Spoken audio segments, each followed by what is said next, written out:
As far as I can tell, if you want to maximize your chances for both success and let's say well-being, is you want to find a strata of occupation in which you would have an intelligence that would put you in the upper quartile. And you don't want to be the stupidest guy in the room. It's a bloody rough place to be. And you probably don't want to be the smartest guy in the room either, because what that probably means is you should be in a different room. If you're right at the top, you've mastered it. It's time to go somewhere where you're a little lower so that you've got something to climb up for. I'll tell you what it is that you need to do to be successful. Some of these things aren't so malleable, but others are things that you can work on. Well, IQ, well, that's a rough one, because there's no evidence, as far as I can tell, that you can do a damn thing about your IQ. So the issue of how to raise IQ, man, that's a killer. No one knows how to do it. I can tell you how to stop your IQ from decreasing as you get older. It's physical health is the best preventative, so exercise. Well, why? Well, your brain uses oxygen like mad, right? And it needs to be kept clean and well oxygenated, and physical exercise, both anaerobic and aerobic exercise, both seem to be very, very effective at staving off cognitive declines across the lifespan. The next best predictor of lifetime success is conscientiousness. Of the two aspects of conscientiousness, say orderliness and industriousness, the better predictor is industriousness. So the question is, well, what can you do about your industriousness? And the answer to that is, you can work on micro habits with regards to your conscientiousness. And I think the best thing you can do with regards to your conscientiousness is to, number one, specify your damn goals, because how are you going to hit something if you don't know what it is? And often people won't specify their goals too, because they don't like to specify conditions for failure. So if you keep yourself all vague and foggy, then you don't know when you fail. And people might say, well, I really don't want to know when I fail because that's painful. So I'll keep myself blind about when I fail. That's fine, except you'll fail all the time then. You just won't know it until you've failed so badly that you're done. So that's willful blindness, right? You could have known, but you chose not to. Okay, so once you get your goal structure set up, you think, okay, if I could have this life, it looks like that might be worth living, despite the fact that it's going to be, you know, anxiety provoking and threatening, and there's going to be some suffering and loss involved and all of that. The goal is to have a vision for your life such that, all things considered, that justifies your effort. Then what do? Then you turn down to the micro routines. It's like, okay, well, this is what I'm aiming for. How does that instantiate itself day to day, week to week, month to month? Make a damn schedule and stick to it. Okay, so what's the rule with the schedule? It's not a bloody prison. That's the first thing that people do wrong. They say, well, I don't like to follow a schedule. Well, it's like, well, what kind of schedule are you setting up? Well, I have to do this, then I have to do this, then I have to do this, you know, and then I just go play video games, because who wants to do all these things that I have to do? It's like, wrong. Set the damn schedule up so that you have the day you want. That's the trick. It's like, okay, I've got tomorrow. If I was going to set it up so it was the best possible day I could have, practically speaking, what would it look like? Well, then you schedule that, and obviously there's a bit of responsibility that's going to go along with that, because if you have any sense, one of the things that you're going to insist upon is that at the end of the day, you're not in worse shape than you were at the beginning of the day, right? Because that's a stupid day. If you have a bunch of those in a row, you just dig, you dig yourself a hole and then you bury yourself in it. So maybe 20% of your day has to be responsibility and obligation, or maybe it's more than that, depending on how far behind you are. But even that, you can ask yourself, okay, well, I've got these responsibilities. I have to schedule the damn things in. What's the right ratio of responsibility to reward? And you can ask yourself that, just like you'd negotiate with someone who is working for you. It's like, okay, so I want you to work tomorrow. And you might say, okay, well, what are you going to do for me that makes it likely that I'll work for you? Well, you could ask yourself that, you know.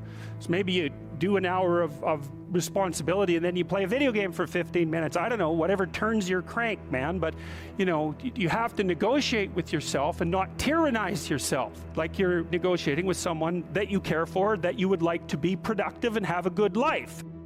You know, and you're useless and horrible, so you'll probably only hit it with about 70% accuracy, but that beats the hell out of 0. Another rule is, well, aim for 51% the next week, or 50.5% for God's sake, or because you're going to hit that position where things start to loop back positively and spiral you upward.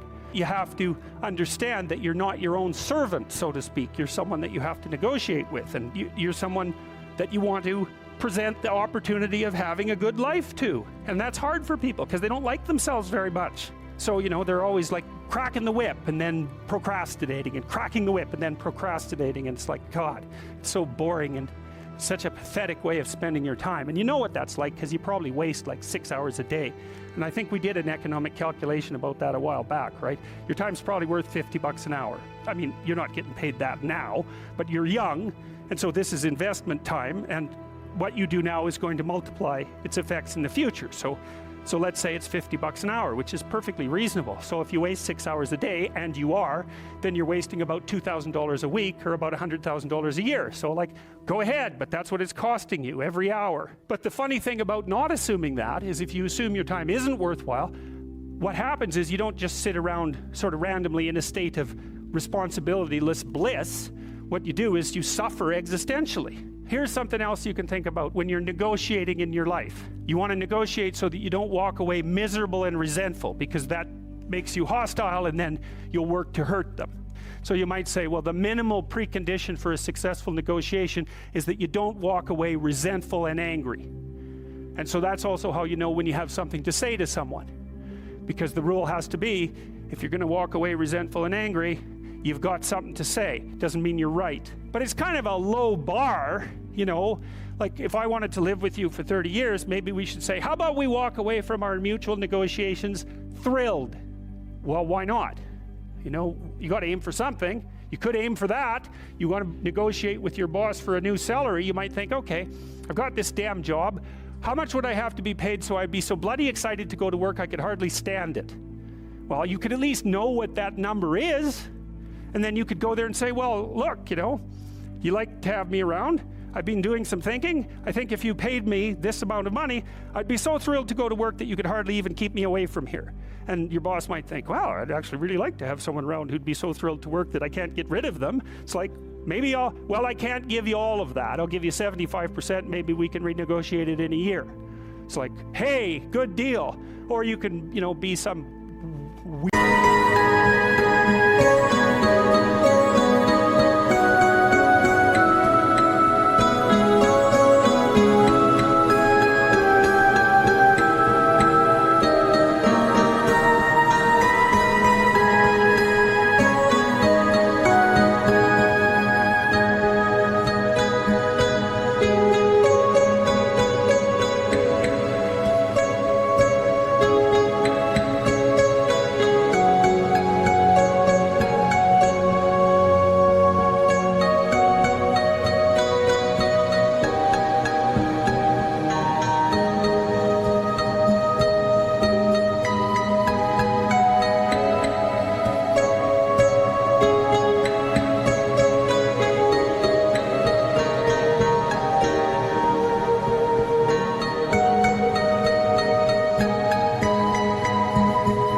coward and go in there and snivel about how awful your life is and walk away barely able to tolerate the outcome of the negotiation. I've watched people do this repeatedly in my clinical practice, because the rule is, you're going to come and see me, I'm going to try to help you figure out how to have the life that you want to have.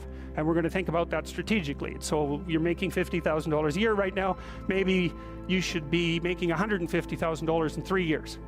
And they think, well, that couldn't happen. It's like, not with that attitude. That's the first thing. It's like, no, that's not going to happen. If you don't ask people for the damn money, if you don't look for a better job, but they're going to come along and just shovel a boat full of money at you. It's like, no, that's not going to happen. Why is that impossible? You look at you people in here. It's like, what the hell is wrong with you? Nothing. So you can probably have what you want. If you could figure out what the hell it was, and then, you know, you diligently pursued it. So, and then maybe you wouldn't whine about being alive. That'd be good, because people who whine about being alive are dangerous to themselves and other people. So you might think, I can have what I want, but you better well figure out what it is. And you can't just wait for the, like, have what you want fairy to show up at your doorstep and grant it, because obviously that's not going to happen. Social networking, that's another big deal. It's one of the advantages that older people have over younger people. And so, for example, now that I'm in my 50s, roughly speaking, I know a bunch of other people who are, you know, relatively well positioned in the dominance hierarchy, and they know all sorts of people. And so when I go to one of them and say, you know, can you do X or do you know X? They say no, but I know someone who can.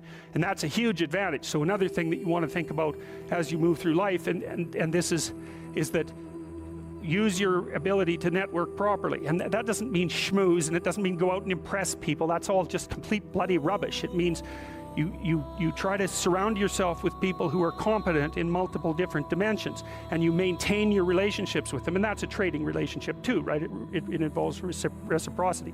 But it's a huge advantage. A social network is a huge advantage, and that's something extroverted people can be really good at. And that goes along with the ability to sell. So another place that you can pick up power, and power for the good, for the right things, is to consciously develop and maintain your social networks. And that also means, well, let's talk about friendship.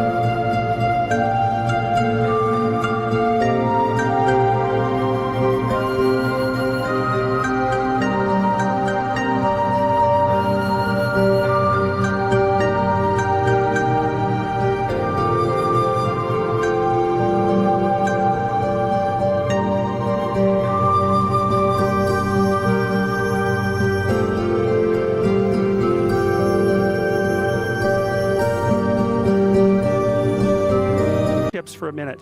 Here's how you know if someone's your friend.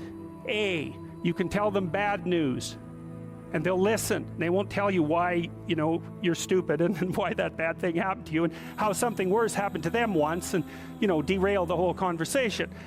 You can actually tell them bad news and they'll listen. So that's a good thing. And then this is a weirder thing. You can tell them good news and they'll help you celebrate.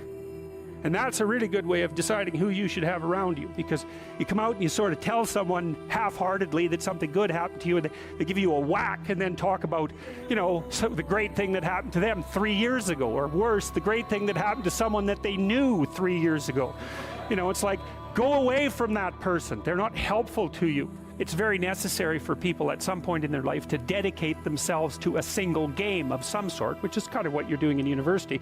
You know, you have to become one thing at some point in your life. And the sacrifice, of course, is that you give up all the other things that you could become, but you don't really have a choice, because if you don't decide voluntarily to become one thing, you know, to become a disciplined adherent of some specific practice or profession or viewpoint, then you risk just aging chaotically, and you don't get away with not aging. So you might as well age into something that's actually something, rather than just remaining, or then just becoming an old child, which is really not a good thing. It's not a good thing to see, especially by the time people hit about 40. It's not